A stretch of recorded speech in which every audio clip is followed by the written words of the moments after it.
Good afternoon and welcome, everybody. This would be the Jeff Cameron Show right here on 93.3 Real Talk Radio and Warchant TV. How you doing on a Thursday? Good, I hope. Appreciate you being with us always. I'm Jeff, that's Tom, and it is at J Cameron Show on Twitter. If you're driving about town, listen on 93.3. Thanks for doing that. Terrestrial airwaves. Appreciate you very, very much. And it's true, too, if you're watching on YouTube, Warchant TV, we appreciate that greatly. Or if you're listening to this later on via the podcast, whatever it might be, that's fine too. So we get set for what is going to be a long holiday weekend, taking tomorrow off, and today will act as a Friday. Might as well make this a Libations Thursday as we gear up for the women to take on Texas Tech, and then the men later with baseball on Friday. It's that time of year, though. It is that time of year where it's slim pickings. Although, I got to say, if you're a sports fan, just a sports fan, you had a good night. It was a big day yesterday, actually, in sports. You had, to a lesser degree, a defiant group of owners that told the commissioner, no, we're not going to do your bidding. We're not going to do it. And they thought they had the votes because, remember, he's not going to put something to a vote that he doesn't think he has the answer to. So the fact that it didn't go the way that everybody thought who was reporting on the NFL that it would means Roger Goodell got surprised by yesterday's votes. Roger Goodell is probably incensed. Now, I would say if you're an Eagles fan who was celebrating yesterday on X, which is what every Eagles fan did as if this was some sort of their fight thing, enjoy this year. It won't be here next year. This will be the end of that. And I would imagine that I would love to be a fly on the wall for that. The kinds of conversations that took place after this vote came down. They needed 24-8 minimum. They ended up 22-10. The tush push lives for another year. They changed the rule, Tom, on onside kicks. Thank you. It's minor, but it matters. You can kick them whenever the hell you want, as it should be. Why'd that ever go away? That was dumb. I don't know how that ever passed to begin with. Who would have thought, yeah, that's right, we should only do it in the fourth quarter with less than 2 minutes to play. No, man. If I want to begin the game with an onside kick, I'm going to. And also, some of the biggest onside kicks in history happened coming out to start the second half of games, including in the Super Bowl. So, good. We're back to the element of surprise, at least, on onside kicks. They also did some nonsense that nobody cares about anymore where they moved the players even closer on kickoffs. Yeah, so they staggered the gunner team 1 yard closer to the ball than the kicker is. So I think that might actually make a difference when you get down to hundredths of a second and tenths of a second to arrive at a football. Still need the oblong thing to go your way, but there is no surprise. You can't have a surprise kick. You could just do it all 4 quarters instead of only the fourth quarter. That's the thing that they changed.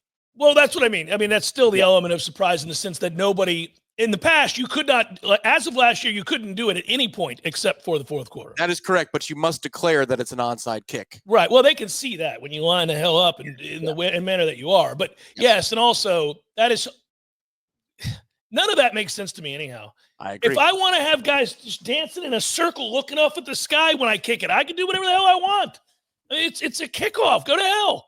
I mean, I don't get them ratcheting up the restrictions on onside kicks and the variety of onside kicks and the when and the how anyhow. But it doesn't matter. Now they can do it whenever they want. First quarter, second quarter, first kick, last kick, doesn't matter. You can do it whenever the hell you want. Tom's right. You do have to let everybody know you're doing it. But that seems self-evident.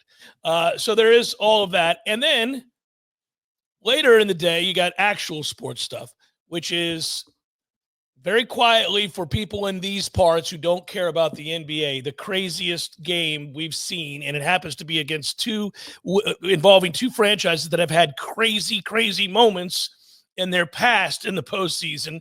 And I believe this is going to be one of the great 7-game series we ever see between the Pacers and the Knicks. And I also know that part of being a sports fan is having that moment where you go, I've never seen that before. Wow, I've been watching sports for a very, very, very, very, very, very long time, and I've never seen that before. And I saw something last night that I don't ever remember seeing, which is that I think the numbers were something like the team that was up 9 with under a minute to go was one in this round of the playoffs in its history was something like 1,480 and 0 all time. All time. The Knicks were up 14 with 3 minutes to play. They were up 12 with less than 2 minutes to play. They were up 9 with 40 seconds to play. That is a choke job, the likes of which only Boston could do in the last round, which was crazy to witness. And then the choke sign to have it come full circle, and it ended up his foot's on the line. I've also not seen a ball hit off the back iron and go straight up over the shot clock to only come down and switch. I don't even know if it touched the net on its way back down. All of it was insane. I loved it. I was sitting straight up in my bed watching that and watching Dallas decide, oh, we're going to get worked. No, we're not. Suck it, Edmonton. Here comes our rally. That was crazy, too. I had both things going. I had the iPad out. I was loving last night in the world of sports. That was a perfect night. Perfect night. So I saw Dallas and Edmonton. I had no idea what was going on in the NBA until this morning. And then I saw that there was somebody doing this. I'm like, oh, I remember that from 25 years ago. Maybe another loss or two like that would make Dolan want to sell, and that way I could get back in this thing. But I've got no dog in that fight, so I didn't watch it. The Dallas one, 3-1. I'm thinking, oh, all right, Edmonton, you finally made your statement. You got your goalie. No, now the goalie questions are pervasive again. And Heiskanen did amazing things in that third period rally, scoring early, and then the primary assist on the tying goal. Yeah. But I watched, believe it or not, after the Mets game was over, which, hey, we beat Crochet. How about that? 5-1. I watched that game. It was a good game, and it was about 2 hours, 45 minutes, perfect amount of baseball. It's very nice, tightly played, and 40-degree weather. I watched the last hour and a half of the national championship in golf. It was awesome because Northwestern nearly choked it away. Northwestern was way ahead. 3 matches, one they were losing, one was tied. They found a way to lose 2 of the matches. And then this their fifth player, the anchor match, was 3 up with 5 to play, choked the lead away. So you think Stanford's going to win. No. Northwestern finds a way to win the national championship and beat the almighty Stanford, who had beaten Northwestern in the stroke play portion of the national championships by 29 strokes. 29 strokes to get to the match play, and Northwestern wins on the final hole in the final match with everybody watching around the green. It was pretty cool. Yeah, I had no idea that was going on. It was riveting. It was the best. You might be the only person in Tallahassee that watched that. That's impressive. That's impressive. Well, I had no idea Northwestern was good at golf because they're not normally, right? It was a Cinderella story. It's the first national championship they've ever won. They've had 12 All-Americans in their history. I heard this on the broadcast last night. Stanford's had 11 in the last 2 years. Oh, yeah. This is total David and Goliath stuff. And the 5th player on the Northwestern team, buddy, she had 2 putts to win, like outright on earlier holes. And she blew the putt like 9 feet by both times because she's feeling the moment. You could see her hands are shaking. You're like, oh, my God. This woman's life is either going to go one way or the other. And then she made the key putt from 5 feet to win the national championship. It's just, when you get a human interest in golf, buddy, I'm all in, and that was awesome stuff. Well, this actually ties in nicely to my larger point that, look, if you're a sports fan, I mean, this show's a sports talk show. We have a central theme that is, whenever possible, centered around Florida State. But, I mean, I've made my bones talking about the NFL, Major League Baseball, the NBA, you name it. We talked about other college teams, obviously. So I'm a sports fan is my point. I love anything that has to do with sports. I got into sports talk radio for that reason. And so, you know, even though it's a quiet time centered around the sport that we all are passionate about, which is Florida State football, it's still a busy time in sports and can be, because of what you just described, absolutely riveting. I mean, I've wanted that Knicks Pacers series from the get-go because they're evenly matched. And so you're going to see two teams that have a superstar player who are desperate to get to the finals. I mean, the Pacers have never won it, and the Knicks, it's been 55 years. So you're going to get a war, and you have in Halliburton a superstar, Brunson a superstar, and they're both, for the most part, pretty likable. And they are also both, for lack of a better term, clutch. I mean, they hit huge shots when the games are on the line over and over and over again. That's something I can get behind. I thought that game, I was more locked in on the hockey when I started noticing that the Pacers were starting to hit some shots, including a barrage of threes. And so we go from 14. Like, the Knicks had handled the Pacers all night long. Like, this is the Knicks' worst nightmare to have blown this game. Because now, obviously, this puts them up against it. That's a tough loss. But they're up 14, they're up 12, they're up 11, they're up 9. And I'm thinking, well, it's just not enough time. The last two threes that fall, that cut it to 2, I'm going, is this going to happen? Is this going to happen? And then the crazy Halliburton play at the end. Anyhow, I was riveted. For two teams I don't even care about. I know about them because obviously I watch the league, and it is a surprise Eastern Conference Finals. But I perked up as we were witnessing this happen. Meanwhile, I'm like you. I thought it looked like Dallas. It looked like Dallas was disinterested early in that game. Edmonton completely dominated much of that game early on. When it was 3-1, I felt like it could have been 5-1. Edmonton was getting whatever they wanted. So a lot of times within the flow of a hockey game, you don't see it flip on its head that quickly. That was fascinating. Well, and that's happened to Dallas a lot in this postseason. The Colorado series was like that. Obviously, the Game 7 was like that, flipped on its head, and that's one of the great Game 7s in Stanley Cup playoffs history.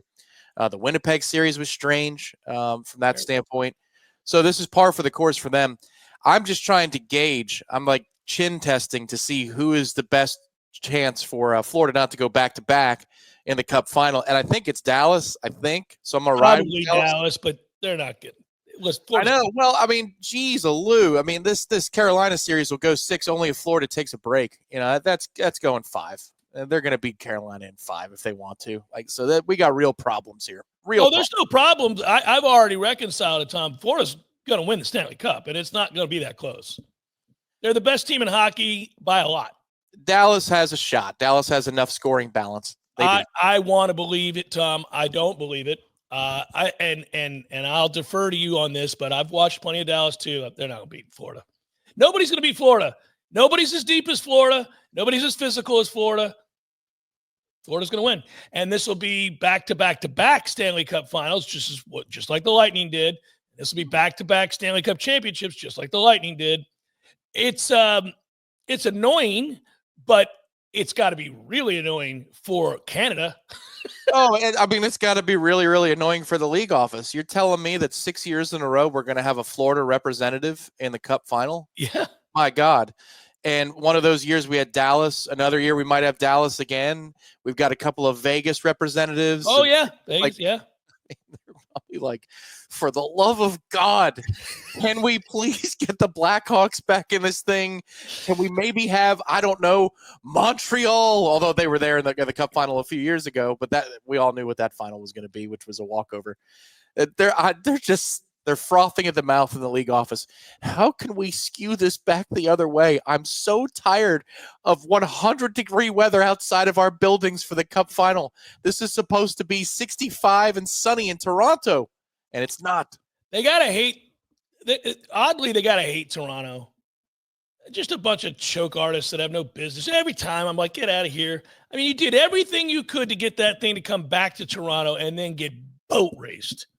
Just not even competitive. It was over in the first 5 minutes. Like, well, what the hell, guys? What was the 2-0 win down in Sunrise? What was the point of that? Yep. What was the point? And you knew it. You knew it. Well, I did not tune into that Game 7 thinking anything other than what happened was going to happen. Yeah, so it was first goal wins. You know that because Florida will boa constrictor. Toronto, if they score, I think they might mentally be free and then they'll score a few more. Well, Florida scores the first goal, and I remember I didn't have it on. Did I have baseball on? I forget what I had on. I did. I was on TV too. Anyway, I get up, I go to the fridge. I'm like, well, they're going to score a second goal here pretty soon. And by the time I sit back down, because I can't listen to Kenny Albert. I did not have the sound on it. My sound was on the Mets game. I sit down and there was already 2-0. I'm like, yep, that's freaking that. That's going to be a special building to be in tonight in Toronto. Very, very quiet building because it just built to an epic beatdown, and you're like, okay, and you're getting bullied, and you're just getting everything. And this is your worst nightmare. You're weaker physically. You're not as skilled. You had star players yelling at the fans. Fans are yelling at the star players. Oh yeah. Oh boy, here we go. All unraveling. I do wonder, by the way, speaking of unraveling, are you getting a bit nervous about your boy Soto? No, not yet. Now, much of the New York baseball world is freaking the hell out, but no. They're freaking out because of what his team is saying, and also his dad can go to hell. I would hate that. Having to deal with that dad has got to be the worst for any organization. But just weird behavior from him. I mean, last night when I'm watching you, he strikes out twice, his first 2 times at the plate, both 6 pitches, not one swing. Yeah. Brother, what are we doing out here? No, well, here's the thing. If you've been a Mets fan for 30 plus years like me, you've seen dudes in the first year of their contract have the weight of the world on their shoulders. And oftentimes it's the same reason, which is by definition, going to the Mets in a free agent setting, you're getting paid insane amounts of money because they have to overpay for the suck tax, the reputation tax. Good old suck tax. All of our teams apparently have to pay the suck tax. I'm telling you, and it was look, in this particular situation, we were a very fertile place to go to because of what happened last year. Like, there's a lot more energy. So it's not a desperate team looking for somebody to change their fortunes. It was a good team that's looking for somebody to put them over the top. But you had to outbid the Yankees and the Dodgers and the Blue Jays. So you had to spend insane amounts of money. So I've seen that with Beltran's first year was awful. Lindor's first year was awful. Jason Bay never recovered from it. But most of these guys end up responding and looking fine. So this is not crazy to me. The thing I will say, too, is he is awful by his standards right now. And he's still opting over 800. Like, those other guys cratered into places they've never gone before. Soto has had a season like this. I think it was in 2021. Padres. Yeah, with the Padres. Yeah. The Padres Nationals trade year wasn't so hot. So I'm not yet. I think the concern isn't that he won't start hitting again, and because he will. It's that, the reports that continue to leak out are that he's miserable, flies a private jet when he's on the road with the team and all this other stuff. I'm like, not endearing. They hated him in San Diego. He was a jerk there. And so you're kind of like, well, you knew what you were signing. I mean, he's an elite hitter. Yeah. But a difficult individual. Difficult, yes. However, like the 2 things that were in his favor were he could handle New York easily. You saw it was just with the Yankees, yeah. They loved him because, behind the scenes in terms of the work and all that kind of stuff, he was up to par, up to snuff, got along great, fit into that clubhouse. The one thing that had me worried wasn't necessarily with him, and I saw a good response last night, just a ton of mental blunders, especially infield defense is where it shows the most, but there's this faraway look in everybody else's eyes. And Lindor reasserted himself last night, and everybody looked. You could just see the expressions on everybody's face. They calmed down. Everybody's like, okay, exhale, here we go. Because you have these moments during a season. I'm not. Oh, yeah. I mean, losing streak. It's not that big. You lost 4 out of 5, and you win last night. You're back to 10 games over 500. Okay, now we're playing the Dodgers this weekend. You just hold on tight because they're going to snap out of it soon. Next week you got the White Sox and the Rockies. Now, if we lose 4 games next week with the White Sox and the Rockies, then I'll be panicked. But right now, you just kind of get your dukes up and you just taking it until you hear the bell. Yeah, no, you're going to be fine. I wasn't worried about the long-term outlook of the Mets. And you got, by the way, I guess Tyler heard us all talking about how he was up against it, man. 10 Ks and dealing. Yes, but once again, he had to get pulled before he completed 5 innings. He is Mike Pelfrey reincarnated, I swear to God. He was dealing last night, and then I mean, I think he realizes that dude in AAA is knocking on the door. And so Well, Yeah. and then also Montas and Minaya are coming back to the rotation. Like it, at some point, I guess they are. We're here on. I was told mid-April. I was told early May. I'm like, well, we're getting to Memorial Day, and I don't even know. They not even have a rehab start yet. We're not even throwing from a mound. Mike Norvell said it's the toughest time ever to play college football. I'll talk about it next. Jeff Cameron Show, 93.3 Real Talk Radio, Warchant TV. Kind of interesting, Mike Norvell's take on being a college football player these days. We are, about a few days away from when the players come back next week, start summer workout program. I don't know that we'll glean a bunch of information from that. It'll be good to have guys back in town getting after it. But Mike is talking about his new role as sort of the CEO coach, if you will, and how it can help this football team. In fact, he said about that on and off the field, quote, I was able to have probably more one-on-one connecting times with our players throughout this spring than at any time I've ever been as a head coach. Being able to help meet guys at where they are. It's been great for me to be able to have more time and more ability to address those needs, but also to be supportive, to be a supportive piece for that with every position and each of our players. I think that's true. I think the only reason I bring this up, and I'll get to the other point about it being the hardest time to be a college player. What I worried about with the transition, when you bring in a mentor, and Gus Malzahn was a mentor, to what degree, it may be overblown, I don't know, but he was a mentor to Mike. Most importantly, Gus Malzahn has been a long time head coach, both in the SEC and then obviously for UCF. And so you've got a guy who's got an ego. Anybody that's a head coach would. I have no problem with that, by the way. I think that level of confidence is pervasive in the sport. Coaches don't like to be told from outside sources about anything, I've noticed over the years. And that partly has to do with ego that got them to where they are. But you're bringing that into your program, and you're not only bringing that into your program as an OC hire, you are telling him that you're willing to turn over the reins, hand it all over to him to say it's all yours. Every aspect of this offense is yours. Well, you have to leave your ego at the door when you do something like that. That's tough.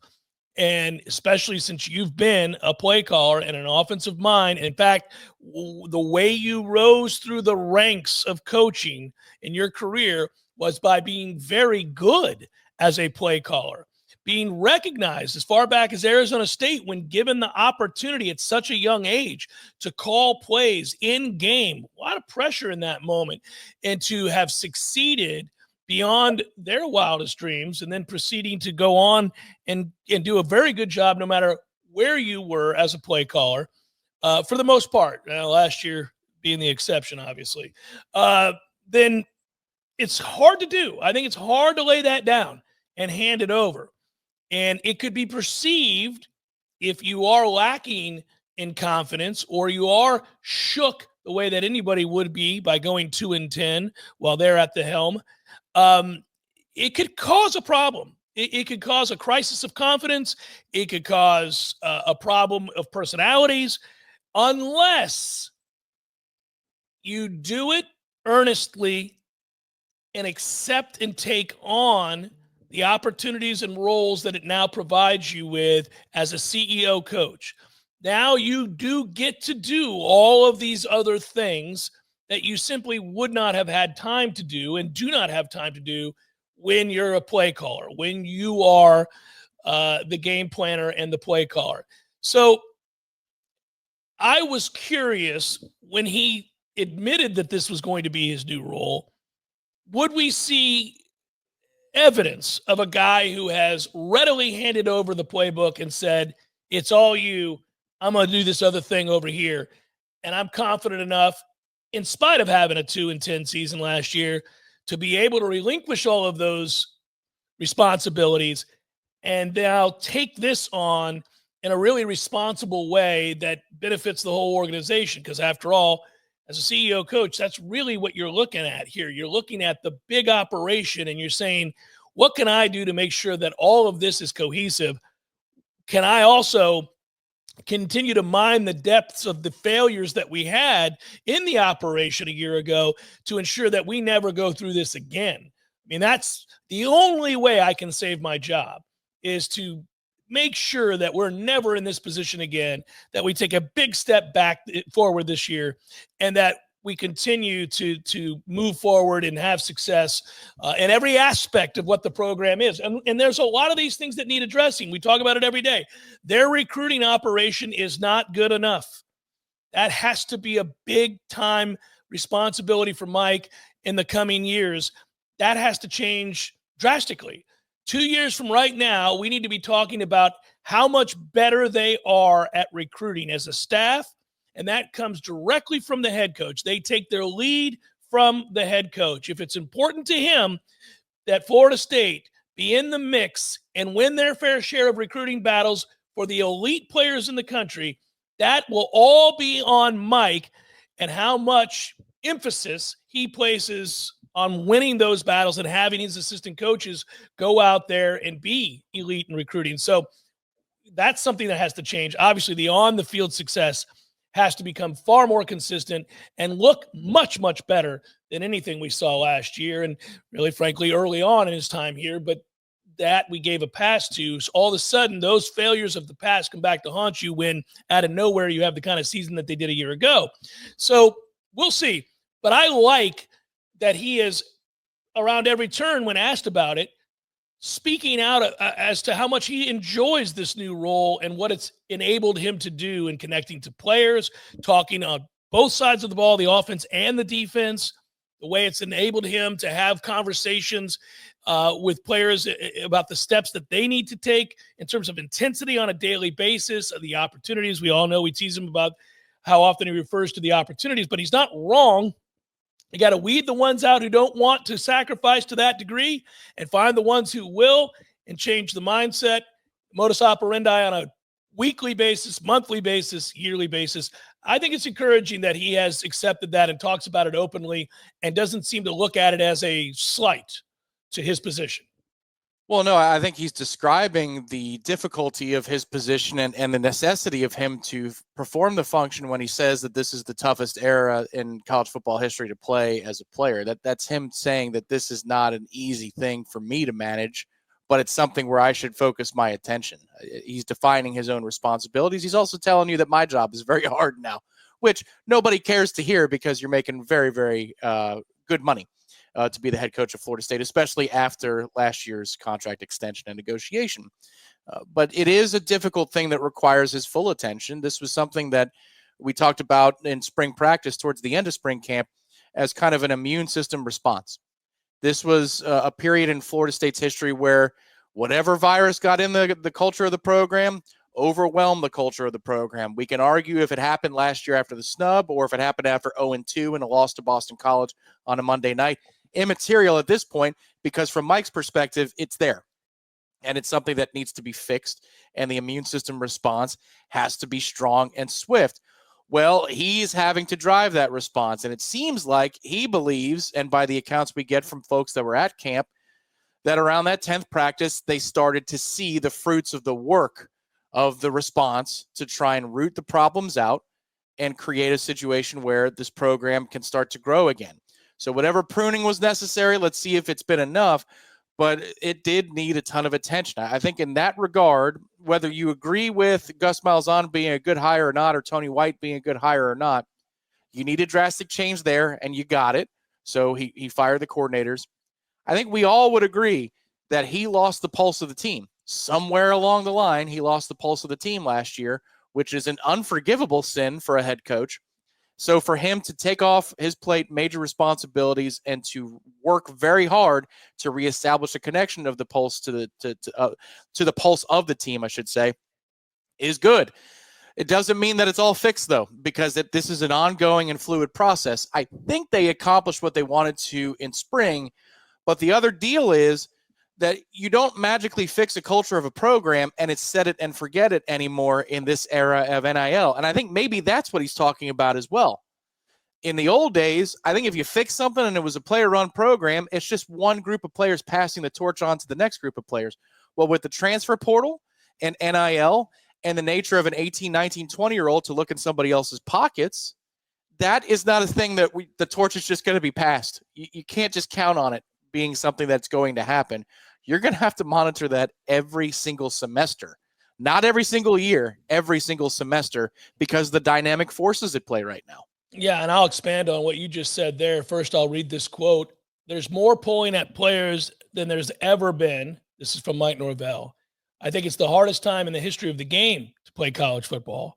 Everybody points to guys getting paid and all the benefits of that, but there comes a lot of challenges for a player. Just the number of people that try to get at them, the number of different things that are pulling at their personal time. That is accurate. That part is accurate in term when more money comes into play. We all know how the money thing works. There's something to more money, more problems. Like this is a thing. You quoted in songs and everything else, but it's true to an extent. Look, you could argue that the problems you have when you have money beat the hell out of the problems you have when you don't. Agreed. But it doesn't mean there aren't problems.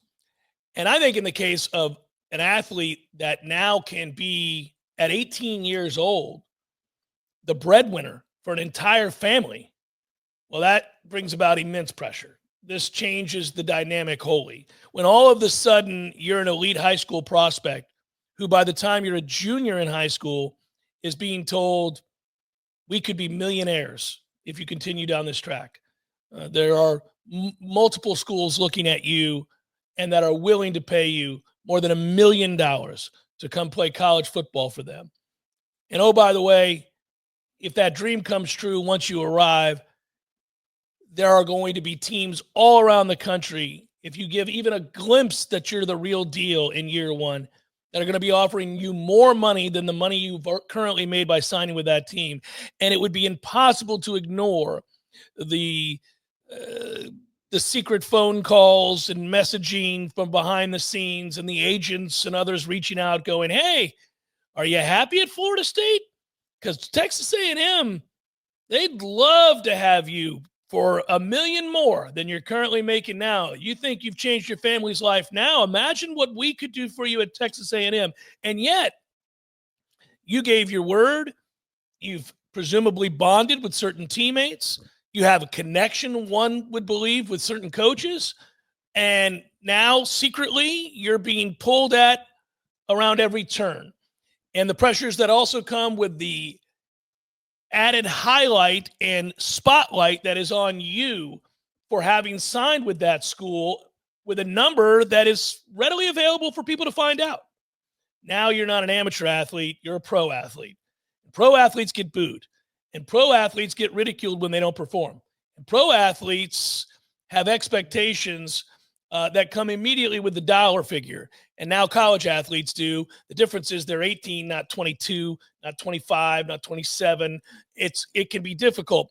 This is why, to your point, it's more important now than ever before for Mike to have genuine relationships with the members of this roster.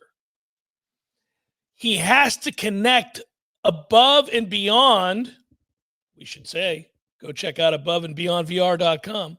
He has to go above and beyond the you're a good fit at left tackle for me. You're a linebacker I wish would don the garnet and gold because we become immediately better with you in the lineup.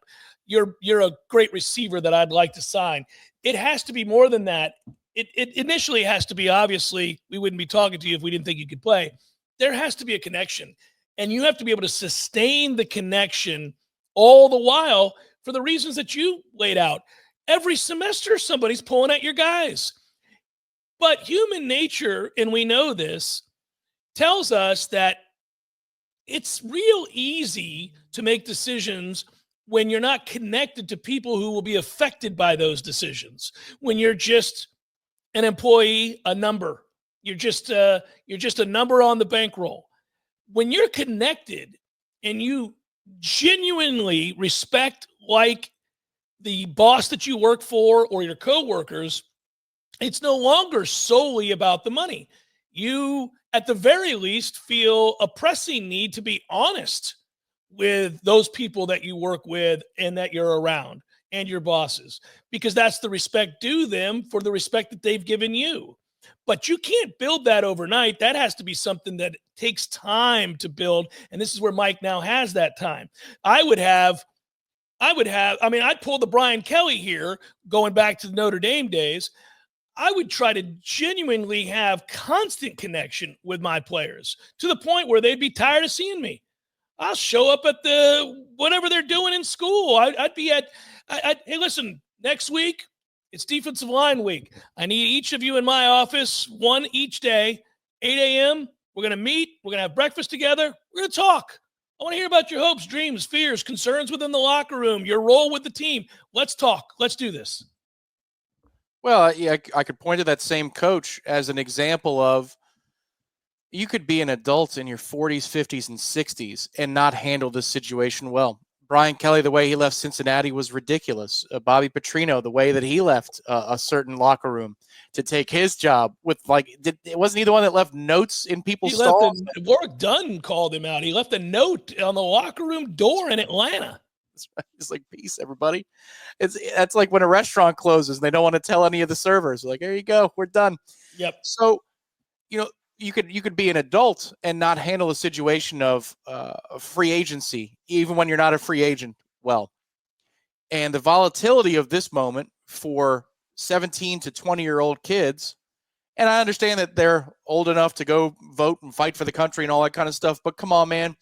We were not, as undergraduates in college, our best selves. We did not have a great handle on what the world was about and what our priorities should be. Our priorities are pretty out of whack when we were an undergraduate in college because it was one big party. Well, now throw $1 million or $2 million at that issue, and the fact that you could trade up those two for 3 or 2.5 at a moment's notice at any time. One phone call can change your destiny.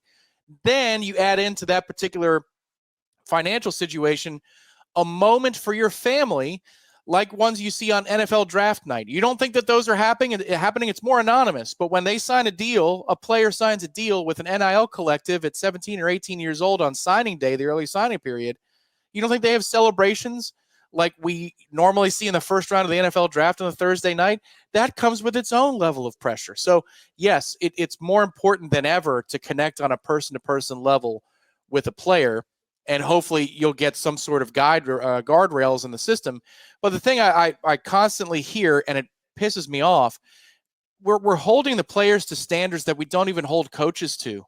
Well, what's the loyalty? I'm like, man, we have dozens of examples of coaches. Nick Saban looked into a camera and lied and said, I'm not going to be the Alabama coach, and then was on a plane to go be the coach at Alabama. So if a 40 or 50-year-old who's considered to be a sage and wise and the last bastion of the old school is capable of doing something like turncoating in the middle of the night, and a player has the same availability and they have the same system that's even more readily available to move from one to the next, man, it's a mess. And so the head coach, I come back to Mike Norvell, the head coach has to be more connected than ever. And you're still going to lose out on some situations. That's just the nature of this beast. It's too fluid right now. But I'm glad he's attacking it as best he can. Problem is, it's 2-10 that he's coming off of, so the thing is already on fire. As you're trying to put out the big fire, which is the on-field product, you're dealing with this era as well. It's a total mess. Yeah, that connection is going to be vital. I mean, he has to move past 2-10, doesn't have a choice. Hopefully he's doing it right now in terms of these relationship building exercises and the things that he can do. It sounds cheesy to people who are hyper-focused rightfully on the program's lack of success. But you can't have the success without what we're talking about coming to pass. It's going to have to be. And it's also the best way to stay connected to potential problems. I mean, if you have these relationships, the more apt players are, including ancillary, like where players come in about another player and talk to you and say, look, I think we may have a problem with so-and-so. These are the things you'll find out. Yeah, it's almost like we talked about, Willie came in, the building was on fire, and he brought gasoline in the hose instead of, water. That's what he did. In this instance, in this era, the fire department may be 15 minutes away, but I'm going to keep my fire truck outside this building because there's going to be fires all over. I mean, they're just going to happen. So I'm just going to be standing here with the hose ready to go because it's coming. And that's the day-to-day operation of a college program now. I need to find the guy that's happily paid, compensated, happy with his choice, who's a leader in the locker room, who's been here a couple of years. That guy, we talk about player councils all the time, stuff like that. Me and that guy are meeting quite a bit. Yeah. Me and that guy, like, hey, what's going on? How are we in the defensive backfield? What's going on there? Everybody all right? We okay there? Do I need to talk to somebody? It used to be about staying out late. Somebody's girlfriend got stolen by somebody else and a bad test score that they don't want to talk about. Now it's the existential. I think he's leaving, coach. Yeah. I think he's got a better offer at Michigan. Yeah, it's scary. It's Jeff Cameron Show, 93.3 Real Talk Radio, Warchant TV. I got to tell you, Tom, I was kind of surprised that he made it this long, but very quickly, just noting Jim Irsay is dead, died at the age of 65, presumably right after he voted for the tush push to live because the Colts did vote. It would make sense, given who their quarterback is and who they're trying to make him be, that they would have voted yes on this. But I was just thinking, man, I don't know. What's the last thing I want to do on this earth? It's not voting on a tush push, I can tell you that. He did, however, tweet. So maybe the last thing that he did was actually tweet. He tweeted wishing the Indiana Pacers all the luck in the world in knocking off the Knicks. So he did do that. Who knows? Maybe it was Irsay that somehow guided the ball back through the net after it hit off the back iron 40 feet in the air last night. No, he couldn't have. You know why? He's dead. But that said, 65. Now you look at Irsay and you think back to the many moments in which Jim had a tough time. I remember getting into a story in which he was pulled over by the police, and there was a lot going on in that car, Tommy. There was a lot going on in that car, as I recall. Now, here's the thing. Short segment, guys. Irsay apparently, and I read this morning, so I can't go too hard on all the other stuff. At his core was a decent man who did a ton of philanthropy and gave a ton to a bunch of different charities. So, all right, Jim, we won't hyper-focus on the pill-popping, cocaine, gun-toting, drunk ass that you were for a stretch of about 10 years. We'll let that go. Well, yeah, I think there was a ton of cash in a briefcase, too, in the car. Oh, there was some funny moments where you're like, what's going on here, Jim? Yes, it checked all the boxes. Had it been perhaps an economically unwealthy youth that was in a car with all of those things, that person would never be heard from again. But Irsay, everything's A-okay. Who knows? He's the son of an NFL owner, the son of the man who moved the Colts from Baltimore out to Indianapolis. One of the most hated individuals in the East Coast in the history of America. You talk about moving in the dead of night. How about moving a whole organization in the dead of night? I remember it. That comes with its own problems, like as you talked about. I'd like to have those problems, but that's you're raised into wealth. You are the heir apparent to a franchise. Clearly, he handled it well sometimes and not well others. But when he passed yesterday, and I saw multiple NFL insiders calling it nothing short of a tragedy, I was like, what am I missing here about who this dude was? And apparently a lot. Apparently I was missing a lot about who he was. Well, it's a great snapshot of really what human beings are, right? Terribly flawed, sometimes very compromised, while also kind, loving, whatever it might be, right? Very few people are one thing or the other. So come to find out, Jim liked a good time. Jim liked a good time and understood that he was fabulously wealthy and that he didn't really do much to earn that. So why not help others who are not so fortunate? At least he knew enough to know that. He did know that. He did. And this also is a time where I need to once again apologize for conflating him with Bill Polian once in a segment where I said Bill Polian has a pill problem. And I'm sorry, Bill. Sorry about that. Yeah, Bill Polian most certainly did not have a pill problem. Bill Polian was as buttoned up as they come. Irsay, on the other hand, don't threaten Jim Irsay with a good time. I still can't believe the one with the thousands and 60 grand. I know. Hour number 2 is coming up. Hour number 2, Jeff Cameron Show, 93.3 Real Talk Radio, Warchant TV. Going to be with you on a Thursday. Appreciate you joining us as always. So I thought this was fascinating. The language included in the newest draft of a membership agreement for the newly formed College Sports Commission will be tasked to police and enforce NIL. Tom and I talked about this yesterday, and revenue sharing rules tied to the House settlement terms, provided, by the way, the House settlement terms at some point, at any point, gets approved. We're still waiting. It's May the 22nd, correct? This was supposed to be done at the end of April, is what we were told. Anyhow, back to the point. Several drafts of the membership agreement have been authored in recent months, but the latest document included stiffer language.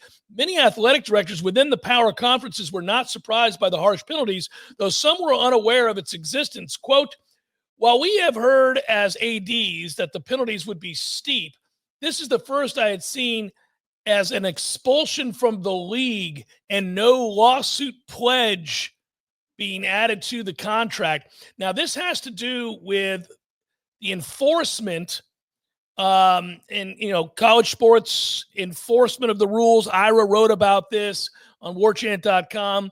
I don't know that everybody realized conference expulsion, no penalty structure, and that you couldn't sue was part of the agreement here for a violation of the salary cap that everybody's going to abide by. And now there's some pushback. So one ACC athletic director is going, ooh, I don't know about all this expulsion nonsense. And others are starting to say, it seems a bit extreme. Yeah, well, we figured this was going to happen. But I think that beyond the extremes of an expulsion from the conference, being jettisoned from the Big Two or whatever it will be in the future, it's the no lawsuit thing that nobody's going to agree to. Like you're telling me I can't sue if I believe I deem the punishment too penal? Well, look, we just got done with this particular issue with the ACC and the grant of rights and the ironclad nature of the grant of rights. You would say in a situation like this, if you're somebody drafting this new way forward, well, if you agree to these rules, then that's binding. And so therefore, that's what you agree to. Well, clearly Florida State and Clemson challenged that very idea of if you sign a piece of paper, you're automatically, agreeing to these terms, and it's ironclad through 2036. Well, in the courts, it was knocked the hell down because you have different states with different rules and different provisions, and home court matters in a legal challenge, to the point where the ACC got so scared that they gave Florida State much of what Florida State wanted and was arguing for in the first place. So the reason I bring that up in this instance is, yeah, man, you could say and sign a piece of paper that says I won't sue, and then you're going to go to the courts and you're going to sue, and you're probably going to win or you're going to settle. Correct. So we just got done with this. That would be my whole thing of whether it's on the player level, player to conference, player to football program, if it's on that level, or if it's on the institution and the conference level, where a university and a conference are agreeing, or a conference and 3 other conferences are agreeing to terms to say that everybody play ball on a level playing field. It could be challenged in the courts and struck down, just like an ironclad, quote unquote, grant of rights could be struck.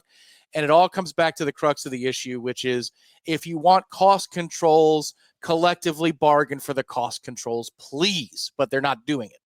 The CSC, as it's known, is what we're referencing. That would be, again, the College Sports Commission. And we all know that the biggest obstacle to the College Sports Commission is the legal headwinds that would follow that we've discussed. The CSC is set to become, according to CBS Sports, a smaller, more agile version of the NCAA's enforcement arm.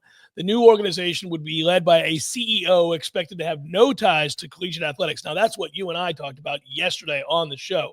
They would have a legal and regulatory background instead. They would have final say on settlement-related items enforcement of fair market value NIL deals of greater than $600. Most people don't believe that that's all that enforceable. According to sources, it could be named shortly after the House settlement is approved. Multiple insiders believe the eventual hire has been zeroed in on. We talked about that yesterday as well. Scrutinized NIL deals would be subject to arbitration, and if the third party sides with the CSC's findings, players and universities would face penalties, the severity of which is not yet entirely known. That's how this came up, is that they're trying to get this ironed out. They want this ready to roll the second the judge in California approves what we've been waiting on with the House settlement. They want the person in place. They want the rules in place. They want it agreed upon, and they want to hit the ground running with it. That's why this is a news story over the last 3 days. It's come up every day, and there have been more and more items sort of leaked about what's been talked about behind the scenes, and that's intentional. You know that is. I mean, listen, I have respect for Ross Dellinger and a lot of these other reporters that have been on this story, but those are facts that are handed them by people within that group making these decisions. And they're letting them know this is what it looks like. This is what we want it to be. This is the problem we're running into. Here's how we're trying to solve this. This is when it has to be ready by. All of those things. This is why we're seeing these things leak out on a daily basis. Yeah, agreed. He's an excellent reporter, but he's connected, and the connections are speaking, and the connections are telling him that this is what's coming. The appetite for this level of oversight is good. That is an absolute good. The viability of the methods that they're looking for are in question, and they're going to be challenged, and they should be, because the players are not looped in to this conversation at all. You know, the House settlement is about back pay for name, image, and likeness that has been used over the last couple of decades, and then also setting up a structure by which, you know, the world and the courts look at the system and say, well, you're bringing in how many millions of dollars? For what reason? Because they're showing pictures of your campus, or because certain players on your campus are really fast? Okay, let's make sure we loop them in from a financial standpoint. But then they're going to try and set a market cap, a salary cap, and determine how much a player can make, when clearly there are universities like Texas and others, and Texas Tech and Miami, that want to go spend these crazy amounts. And they're going to say that you're only worth so much. Man, I hope that this can help for a transitional period to calm the waters down so that Florida State is more competitive. That's where I stand on the issue. Oh, yeah. Out of control. If this at least helps Florida State maintain competitiveness and give them a path to being a playoff team until this whole thing is fixed, then great. But this is not going to get fixed without collective bargaining. And they're dragging their feet. It's like the deadbeat next to you in college, my era, looking for free Wi-Fi or a free login. Dude, just pay the $10 a month. Will you freaking please just pay the money? And that's the legality of enforcement is what comes into question every time there are new regulations that are proposed, NIL regulations of any kind. Now, the thinking amongst the leaders in that College Sports Commission is that they feel like they'll have legal protection once the House settlement has been agreed to, basically because of the House settlement. Current players opt into the settlement so that they can get paid, are then bound by the terms, which include the formation of the CSC as an enforcement entity, Tom. That's how they're trying to get around this. Okay, that's fair, and that's going to be a compelling argument that will drag out legal proceedings longer, but I think you're still going to lose, because the CSC is going to determine the cost of labor. You know, what formula is determining the cost of labor? And you could say, well, it's a percentage of television revenue. Okay, why is it this percentage? Why isn't it a 5% higher? Why isn't it 10% higher? Like, I think that's where this is all going to get tied up. It's not to say that it's not worth going to a court and hearing out the two arguments. Look, the ACC had a pretty good case too when they were arguing the state of Florida, the state of North Carolina, and South Carolina. But at some point, you're going to see that I don't think it's going to hold up. The thing is that I think is interesting is they're saying, look, you can take the 20 point whatever million dollars they have to give to players and give $9 million to your quarterback if you want. We're not capping that. We're not saying you can't do that. We're saying that deals that are flagged as not meeting market value in the NIL space are what's going to be governed here. And not like, so for example, with Texas, this is why you and I want this to work out, because the salary cap's the salary cap. They have the same number of dollars to spend on their roster as Florida State does theirs in an ideal world. And how you proportion that is up to you. If you think you have a can't miss Jameis Winston style player coming into your program that's going to win you a national title, he's that kind of good, that kind of transcendently good, well, then give him $6 million of the 20 if you have to. And you can do that. And over the years, Tom, we've been in favor of that. We've said that, look, there are so few players that would command the kind of dollars that make people uncomfortable, frankly, right? So few. And that's why I've always said, no, you got to give those players the money. I mean, it's criminal, whether it's Tim Tebow at Florida, who wins a national championship and a Heisman, just as Jameis Winston did both here in Tallahassee, which in turn, we know the dollars that produce for the athletic department, for the university as a whole, both in terms of recognition, but also real dollars, jersey sales, ticket sales, you name it. We knew those players should earn more, but there's like maybe in any given year, a player or two that fits that descriptor. Everybody else would be getting 50 grand, 30 grand, 20 grand.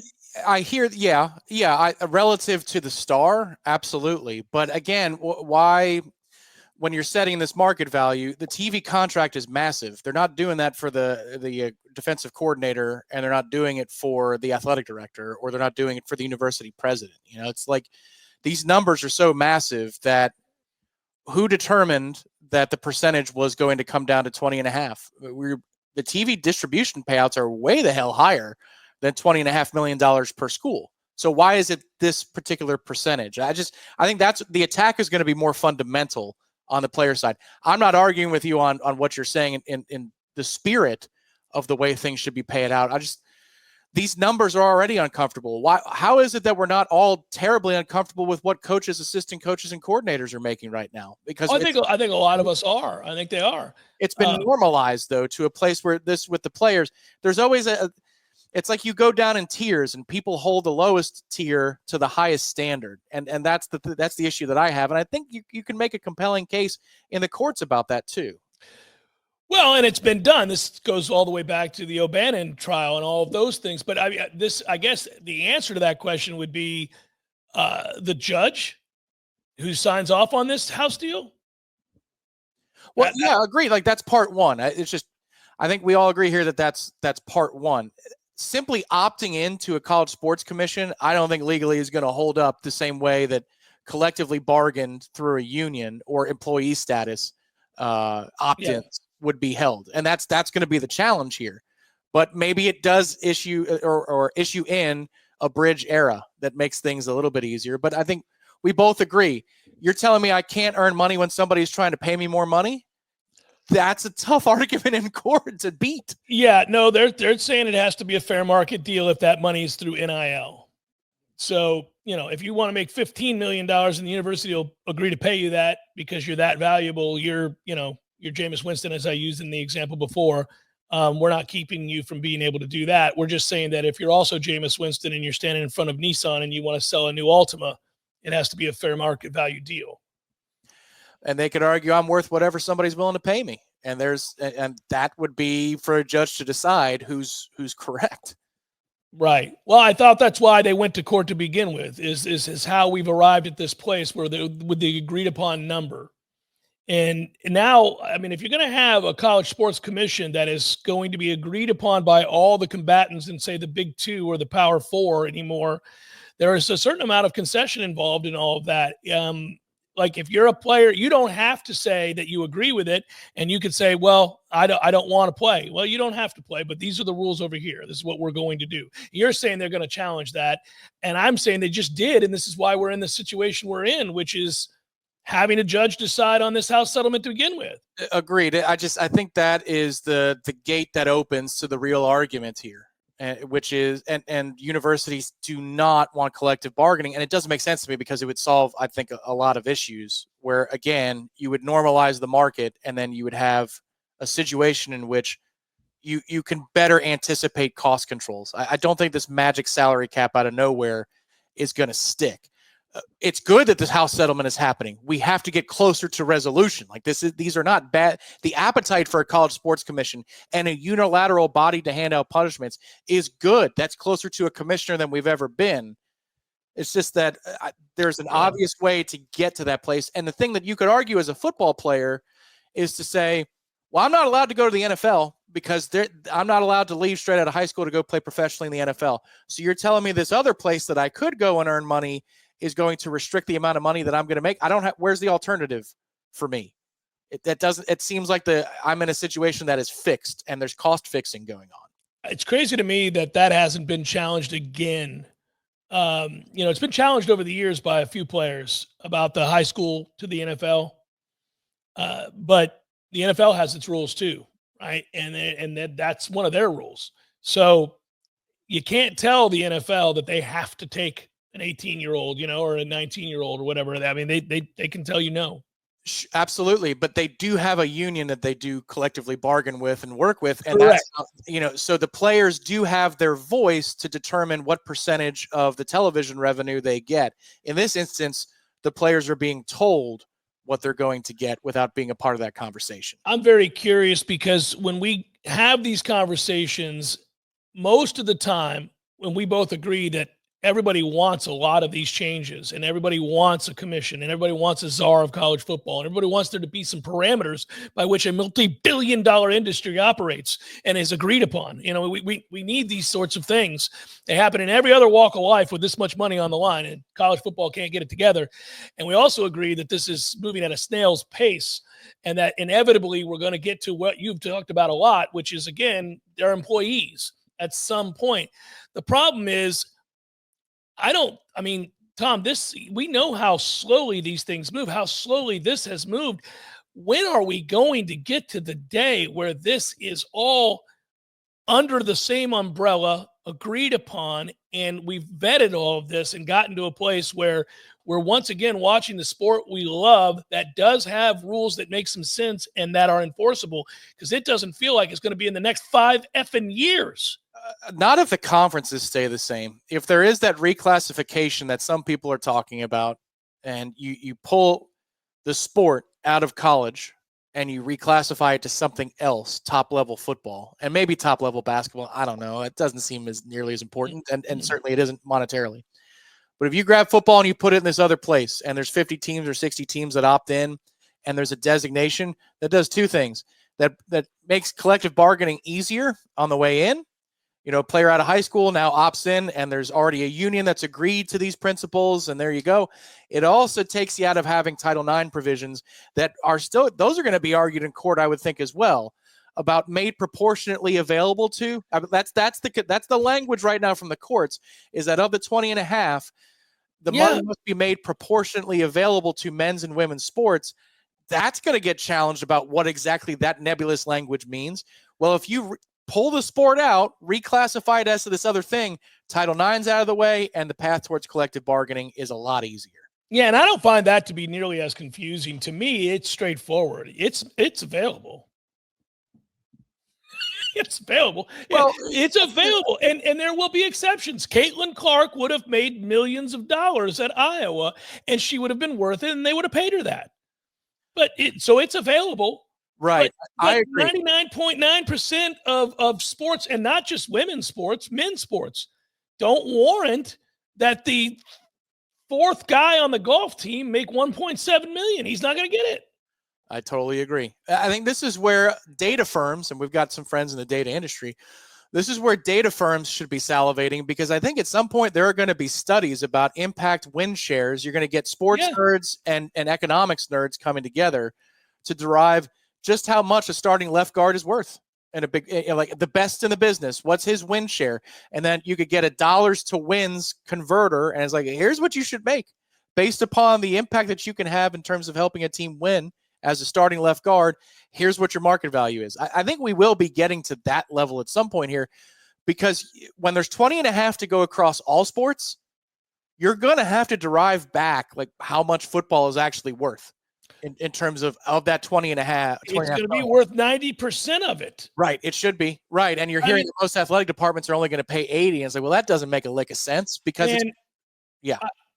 unless you have a freak that is a phenomenon in the social media sphere or something like that, that like you've talked about in soccer and gymnastics, I've talked about that with Livy Dunn and others that are actual stars. They're known across the country, and they're bringing that kind of star power to your university.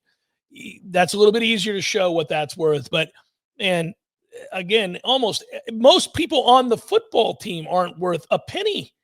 I mean, it's not beyond the scholarship they get. They're not worth much more. I mean, to put it in other terms, it's like Tiger in the 2000 U.S. Open. He was the only guy to finish under par. He won it by whatever, like 15 shots at Pebble. Yeah, he was 13 under. The next closest was +2. Right. Football is the 13 under. Basketball is the +2 and everything behind it. It's just such a different beast that it shouldn't be. The rules for football have to be this other thing entirely. And I think we're getting closer to that. If you think about the history of this, about 10 years ago, Power 5 was allowed to reclassify and do their own rules. Mm-hmm. And then, now it's that Power 2 are allowed to dictate the college football playoff model. They've already done this, like siphoning down an autonomy for the haves. This is the next step of the College Sports Commission, and maybe a Super League would be the final and ultimate step. And I think most people are fine with the idea of the NCAA, which has been largely impotent once this gets passed in the House and all of that, and we move forward, governing the non-revenue sports. I mean, they already, they've already seeded some of the bigger ticket items, such as the NCAA basketball tournament. So, and the college football playoff. So, there you go. Yes, and that's what Jim Phillips cries about before he falls asleep. And on his pillow, the tears are streaming, and they hit the pillow, and he's like, I just want to be able to govern the NCAA the way it used to be. Well, it could be if football gets pulled out, and then basketball is the cash cow of the NCAA. Right, it is, yes. And football is this other thing, entirely this other thing. Yeah, football would be and that's what I meant, by the way. I know the basketball tournament is the big money winner for the NCAA. That's the biggest money winner. I meant football, but yeah, it's you're right. They've already seeded that to the playoff. That's NCAA is not in charge of that. Chef Cameron Show 93.3 Real Talk Radio, Warchant TV. The game itself doesn't do a lot for me, but I do, and I know I've said, I'm being a hypocrite here. I've said I don't need any more of the neutral site games that we fell in love with there for a while. The payday, taking the money. I get it. Listen, it was fun to go to New Orleans. I would have rather been in Baton Rouge to play that game against LSU. And, I don't need to go to Jacksonville or Orlando or Atlanta to be playing people. I want the home and home. Unless, and here's my exception, we were to get an invite at any point to play at Lambeau Field against Wisconsin. Can we do that? I'm in on that. Now, I know people say you got to go to Camp Randall, and that is one of the great college towns in America, Madison. And they call it the Stanford of the Midwest. And I you know what? I'd like to see it. I'd like to do that. But I've always wanted to go to Lambeau, much less play a game in Lambeau. I bring this up because Notre Dame in Wisconsin will play their postponed Lambeau Field game on September the 6th, 2026, a Sunday, in the first college football contest at the historic Green Bay venue in a decade. It was originally set for 2020, but it was postponed after COVID. I'd forgotten all about it, Tom. They didn't get a chance to play that. They did end up in 2021 playing at Soldier Field in Chicago as part of the neutral site scheduling agreement. Notre Dame won that game 41-13, which stands to reason because Wisconsin, whenever playing in any game of any significance, loses. But they rescheduled this matchup now for the second part of it, and it's going to be on a Sunday, and it's going to be at Lambeau, and I just think that's awesome, and I would love for us to play Wisconsin, or anybody for that matter, in Lambeau Field. That I want to see. Let's go. Lambeau. Well, if we get into the Big Ten, it becomes much more likely that it happens at some point because we do have the brand value to swing that type of a matchup and create the type of interest necessary for a Lambeau Field. Very sneaky discussion or overlooked aspect of going to the Big Ten are the home and home games against Wisconsin. Like most of the time we bring up Michigan, most of the time we bring up Ohio State. as one would. Occasionally, we think about the matchup against Penn State. You and I sometimes talk about the clash of uniforms and how cool it would be to see Florida State versus Michigan State, right? So we'll talk about that as well. And I've mentioned before Iowa, which has that great situation with their field and the fans and the hospital and the whole, I want to do that. I want to be a part of that. I want to see that. But Wisconsin, we don't bring up often, and that is a really cool environment. I always enjoy when we see games and they're night games and they're wideouts or whatever, and, House of Pains Jump Around comes on and the whole stadium goes berserk to start the fourth quarter. I'm like, okay, that looks fun. I'd like to be a part of that. I'd go play that game. That would be an underrated aspect of the Big Ten. Not as cool as what you would get, in my opinion, each week, obviously, in the SEC. Nothing's going to be able to top playing Ole Miss in the Grove, Tennessee at Neyland, obviously, Alabama, which we'll get a chance to see up close and personal a year from now, Georgia between the hedges, Auburn. All the matchups go on and on and on and on and on. LSU, obviously, a road game at night in Baton Rouge. I mean, that would be legendary to see Florida State and LSU in that situation. And every time I think about those potential matchups, I get dreamy. As much as I don't like the SEC, I think about how great it would be for the program, how great it would be for the city because of the return matches for all those aforementioned teams as well. And even some of the sorrier matchups are ones that we would enjoy, such as, obviously, Vanderbilt. Going to Nashville wouldn't suck. I think all those things would be lovely. And like either option is lovely. It's going to be probably a few more years. It feels like right now, unless there's a magic bit of momentum behind the scenes that we aren't feeling in this moment. The one thing I would say is get ready to get priced out. You think you were priced out right now by the luxury seats this from year over year if you're on the alumni side. We get to the SEC, season tickets are going to go through the roof in terms of expense. Hotel nights here they won't be able to build hotels fast enough in town for what's going to happen in the fall. You're going to need so many more rooms for away fan bases to come here. I know there's only so many seats in the stadium, but come on now. It's a little bit different if somebody's driving in from Alabama or Louisiana or Mississippi or wherever. The airport could get more robust. Oh, buddy. Come on. The infrastructure of everything would improve in either future for Florida State. But I would agree, of the neutral site games that are left, because I've been to Pasadena. I've seen us play on that field twice. I've seen us hoist the national championship on the Rose Bowl surface. I guess Lambeau might be the only one. I'm trying to think of another place, another setting where I would really love to see Florida State play other than a campus. I think it might be Lambeau, and that might be it. Yeah, I think it is Lambeau. I've been to Soldier Field. It's fine, and it's got great tradition, whatever. No, it's not Lambeau. It's not Lambeau. I mean, yeah, a neutral site game. There is, yeah, you're right. We've played the Rose Bowl, which I always dreamt of, and then got to see and up close and personal, not once but twice, just like you. And being down on that field pregame was one of the highlights of my career. Honestly, probably the highlight of my career was walking down onto that field, watching the team warm up, standing on the Rose Bowl surface and looking at the San Gabriel Mountains and thinking, this is happening. We're here. This is going to happen. Michael Jackson was right over there at the 50-yard line. But yeah, instead, I don't spend a lot of time dreaming of neutral site matchups. Lambeau would be awesome. And when I saw that this morning with Notre Dame and Wisconsin, I thought, I could get down with that. Yeah, I think everybody does the thing now. Okay, so we joined the Big Ten. What are you most excited about? Well, I don't know that I would put Wisconsin at number one.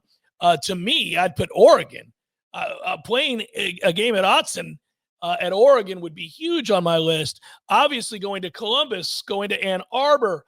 But actually now, because the Big Ten has expanded the way that it has, there's no shortage of a lot of fun. But that, you talk about expensive and this airport needing to get better. If we're going to be playing biannual games against the likes of Oregon and Penn State and Ohio State and Iowa and Michigan and USC and Washington and UCLA, Nebraska, Michigan State, Wisconsin, that's fun. There's a lot of fun in there that I just named. Anytime you get an opportunity to go out to Oregon or to Los Angeles to take on Southern Cal or UCLA, that would be a lot of fun, but it would also be extremely expensive. And our airport's going to have to get a lot better because driving to Atlanta just to go watch a game to have them fly you across the country would suck. That is correct. It's going to have to get a lot better. That would take time, too. That would take a few years for it to get fashioned properly. So meanwhile, places like Jacksonville and Panama City are like, thank you very much for all this extra air traffic. Yeah, you would have to budget it out, too, unless you're one of those boosters who got one of the founder suites on the west sidelines for Florida State. You have to pick one. Just pick one a year. There's going to be one or two that you wish you went on as far as road trips go. But pick one and start crossing it off your list. It would be much easier in the SEC. Doesn't mean that you wouldn't have to fly some places in the SEC. But shoot, we've got direct flights to Dallas out of Tallahassee right now. So if you needed to go to Norman or Austin, that makes things very, very simple. Or even you drive up to play Texas A&M for that matter. The Big Ten would be the one that is more exotic for football. That would be more fun as a traveling football fan, I think, because you're going to weird destinations in the country to watch college football be played. In a sense, it's almost like if the Pac-12 and the ACC had a merger while we also had a merger with the Big Ten. The alliance that Jim Phillips was fighting for, in a way, comes to life. But the SEC would be the one that, I mean, this town would be rabid for not just 6-7 weekends a year, but another 12 because of the other sports. Let's rank it, Tom, really quickly. I just pulled it up. I wanted to do this with you very quickly. The last place you would cross off the list if Florida State joins the SEC. The one that you don't care to go to at all, and you would be like, in order to say that I did it and that I went to every venue, eventually you'd get to this one. But if it's last, meaning you're allotting for the possibility you could die before you got to this one, and it would be okay. You'd be like, oh, I never made it to Starkville. That's it. Yeah, Starkville. So, okay, I knew we both were going to say Starkville, but you know who's a sneaky number 2 for second to last? Mizzou. Oh, yeah, that's Screw true. Missouri. Screw Missouri. I'm not. Why? Out of curiosity. There are a lot of reasons to screw Missouri, but Missouri is way down the list. Is it because residents call it Missouri?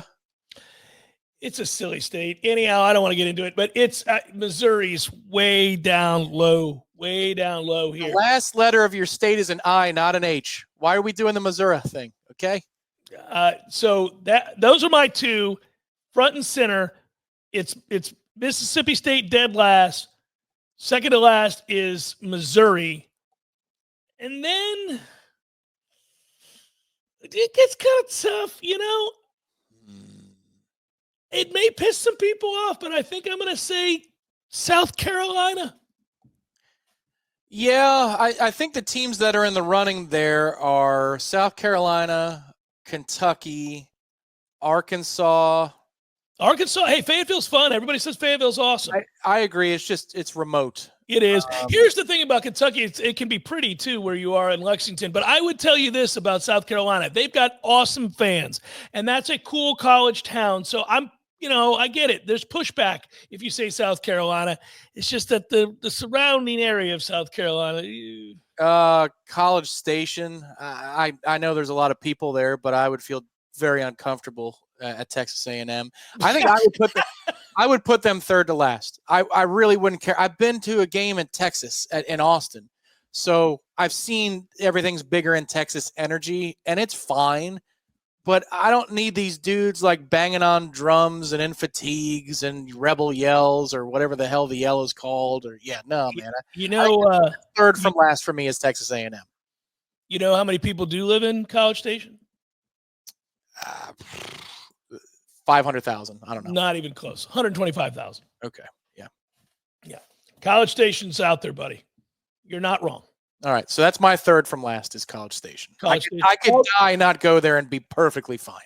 I want to see it for the stands. I want to see it for the stadium. The stadium plays nice on television. It does, but you know what? I hope Jimbo's listening, driving around town. He's like, yeah, they're right. These guys are right. It sucks. It always looks ungodly hot. Like, I say that knowing that I've walked into Doak Campbell and nearly died. It was so hot. Like, I'm not trying to cast aspersions on other really hot places because we live on the surface of the sun. I mean, especially early in the year. We do. But I don't know why, for whatever reason, when they get that aerial shot in College Station at Texas A&M, and they always do it because it plays so nicely aesthetically, because they have that third deck and they have the 12th man thing written there and all that. But every time they come zooming in early in the year, I go, woo, no, sir. It looks like death. I will tell you, sitting under a tree in Austin, Texas, not too far away, drinking a 12-pack of Lone Star for a game in September. It was Labor Day weekend. Man. People are falling out. Those poor members of the band wearing the full Texas outfits and the hats. I'm like, oh, no. If you are 25 years old, you may pass out. You're lucky you're 19 years old. It's troubling heat. Let's take a right turn and do a red zone next. It's Jeff Cameron Show 93.3 Real Talk Radio Warchant TV. I was wrong. We'll push red zone to the third hour because I need to get to an email. This from Joey. Good afternoon, men. Love the show. We've spoken before. This is Joey. I'll try to make this short, but I was screaming at the top of my lungs the other day and had to get this to you. Jeff, you came up with Sprinkly Dinkly, and later Tom suggested we have a type of code or safe word for those FSU fans who, out of frustration with the 2-10 season, are turning on one another and chirping back and forth. Tom came up with something, but the safe word really should be Sprinkly Dinkly. Imagine, if you will, let's take Tom's example, 2 FSU fans standing at the water cooler arguing back and forth about keeping Norvell or firing him. Another FSU fan hears this. FSU fan on FSU crime calmly walk by and say, Sprinkly Dinkly, fellas, Sprinkly Dinkly. I'm probably not as funny as I think I am, but I can't stop thinking about this. You guys have a great holiday weekend. Go Noles. I like where your head's at, Joey. We are trying to save our fellow Noles from one another. We have bore witness to this kind of Nole-on-Nole crime. It's what happens when a program is going through a transition. See Bobby Bowden at the end of his illustrious career, where the fans turned on one another in the stands at games and did so with representing gear, black shirts, you name it. It all went down. It was embodied in the Xavier Lee Drew Weatherford argument. It happened all the time. Tom lived through it. I witnessed it. I was covering the team at that time.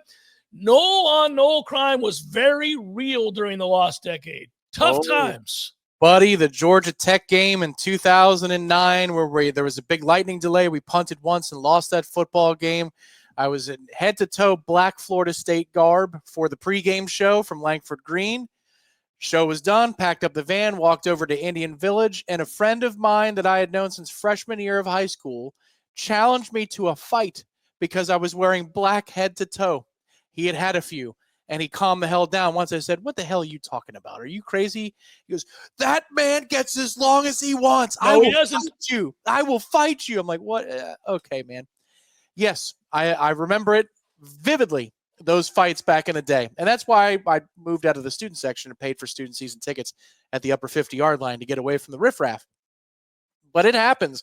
The good thing I can tell you is we're about 3.5 months away, 100 days, in fact, from being able to put this to rest, because by the end of this season, it will be inarguable. We're going to be in alignment again as a fan base. This is the most testy it's going to be. I don't think we're going 7-5 and there's still going to be 50-50 people saying, should he stay, should he go? I don't think so. 7-5 people will be. I was just about to present to you a scenario by which we will have an impasse that remains, and that is 7-5. Now, you rightfully will scream from the mountaintops at 7-5 that he needs to be fired yesterday if he goes 7-5 this year. But I'm telling you, man, the standard has been lowered, unfortunately, by an egregiously poor season. That the standard has changed. There's, you got a team that went 2-10. Some people would see 7-5 as a vast improvement worthy of sticking around. Not me, but people would. I think if 7-5 happens, you're 85-15 as a fan base. You're not 50-50, you're not 60-40. 85% of the fan base would say we're done here. We're absolutely done here. And I don't know that would mean that action would take place, but those are two different discussions. You're right. But we would be aligned. I think once we get through camp and maybe a couple of tailgates or Friday night events before the Alabama game, there might be some testy moments there too as we're on the brink of the season. Once we get through that and they kick the ball off against Alabama, we are on the way to being unified again. But try in the interim if you possibly can, because I think we should agree with this. I think we should rubber stamp it and make it law. Sprinkly dinkly, everybody. Sprinkly dinkly. Yeah, Joey, it's a good call, and I'm glad that the JCS could once again render the kind of aid necessary to heal. We've done a lot of it over the years. Let's just do it again. We got to come together. It was hard on all of us. Going 2-10, nobody gets through a season like that unharmed emotionally. We were all devastated. It hit us all in different ways, just like there's no proper way to grieve. Everybody grieves differently. Some people, they get on with their lives very quickly because that's how they're coping. They got to move to the next thing. They've got to say, you know what? That's a chapter I'd rather forget. I'll deal with it, but I'm moving on. Others need to vet it over longer periods of time. There's no telling somebody the right or wrong way to grieve with the loss of a loved one. I've seen my wife has lost both her mother and father. I marvel at how she's handled that. She handles it better than I would handle it, but I certainly wouldn't presume to tell her the right way to do it. She's got to do it her way. This is the way it works. When you go 2-10, some of you are very stoic, very calm. In the face of that kind of adversity and shocking results, you just remain stoic. You say, okay, it's happening. We're not in denial. This is a thing. Can't really get out from under this thing until the season ends and changes are made. Subsequent changes have been made. I'll wait to see what happens this upcoming year. I will not meander about the past. I know 2-10 occurred. I've already dealt with it, came to grips with it. I've seen the changes. What do we got next? Others of you, not unlike me, had time to reflect on 2-10. Maybe in a way that you couldn't while it was happening, while it was playing out, because you had that game to look forward to, the game to break down and discuss amongst each other. We had it to discuss on the air, and there was always the next one. And would you make certain personnel changes? Or why don't we do this or that? Many distractions from what was actually happening in terms of this kind of implosion we were witnessing. Only once the season ended and you had a chance to step back, internalize all that took place, and had it wash over you all over again with no distractions, that you rightfully got angry and felt the consternation brought upon you by having that kind of a season, and you dealt with it that way. Either way, when the clashes happen, when the frustrations bubble to the surface and everybody is just mad, different layers of mad, different types of mad, different reasons for the madness, but mad nonetheless. And the Nole-on-Nole crime starts, sprinkly dinkly. If you witness it, you walk by, it's a calm, sprinkly dinkly. Maybe we're at Indigo for the pregame show before the Alabama game, and there's a test of tempers. People are still frustrated. There's some predictive measures. We may get killed here today. We may win here today. Alabama's not what they used to be. Oh, yeah? Well, we just went 2-10. And you see it. It's happening. It's all happening. You just walk by.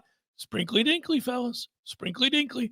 In an hour, we're going to know. In 2 hours, we're going to know. You need not have this argument for the 10th time about who or what or why. It happened. Sprinkly dinkly. We're about to play football.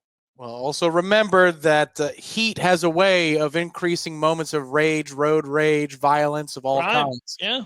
Crime in general. Yeah. Sprinkly dinkly with extra hydration on the day of the game, because when you wake up that morning, you'll be excited. You'll also be sweating the moment that you wake up. That's a Cat 5 game, Tom. It's a Cat 5 game, the likes of which we haven't seen in a long time. Final hour forthcoming.